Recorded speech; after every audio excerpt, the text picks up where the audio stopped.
И ето ни в последният 12-ти ден. 12 януари, който отговаря на месец декември. Темата. Първите 12 дни от годината отговарят на 12-те месеца. И важността. И най-важното за днес е благодарността. Да се научим да бъдем благодарни за всичко това, което имаме. Да оценим това, което имаме.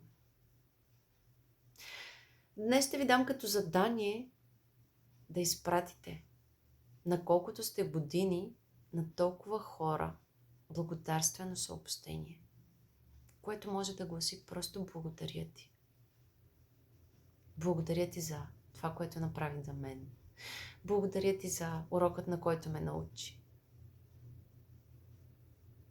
Да, можем да благодарим не само на хората, които обичаме, но ако достигнем до това ниво да благодарим на тези хора, които вече не са част от нашия живот, които по някакъв начин са ни наранили, това значи, че ние напълно сме си приели урока от тях. Една техника на благодарност. И тук говорим за негативни ситуации. Ситуации, които пробуждат негативни чувства в вас, негативни емоции. Това може да е човек, който по някакъв начин ви се е развикал, някой, който ви е досал, някой, който по някакъв начин ви е наранил. Това може да е човек от вашето семейство, това може да е колега на работа, може да е съученик, може да е някой непознат. Но вие все още задържате тази негативна емоция. Ето тук, тя ви тежи, ето този товар. Техника. Седнете и му пропишете благодарствено писмо. И наистина се концентрирайте. За какво бихте му благодарили? Потърсете урока, за който му благодарите. По какъв начин той се е появил и защо се е появил? Ето там е урокът, който търсите. Днес напишете благодарности колкото се може повече. Казвала съм ви и преди, аз имам дневник на благодарностите, който се опитвам поне в края на седмицата, дали ще е събота или неделя, да седам да прописвам благодарности за цялата седмица. И да, тук в кавички ще ви издам една тайна, че аз не благодаря само за това, което имам. Аз благодаря и за това, което желая да привлека. Ето, то взема, че се случва. И много бързо се случва. Случва ми се да го пропиша в неделята или в съботата и в следващите 2-3 дни просто да се случи. Не забравяйте да благодарите всеки ден, защото има страшно много неща, за които можете да благодарите. Вие сте тук и сега. Вие сте живи, вие сте здрави, вие имате подслон, вие имате работа, имате семейство. Огледайте се около вас, колко много неща имате. Знаете ли, че има много хора, които нямат дори това? Не оставяйте да оцените нещо след като го загубите. Просто бъдете благодарни. Днес благодарете.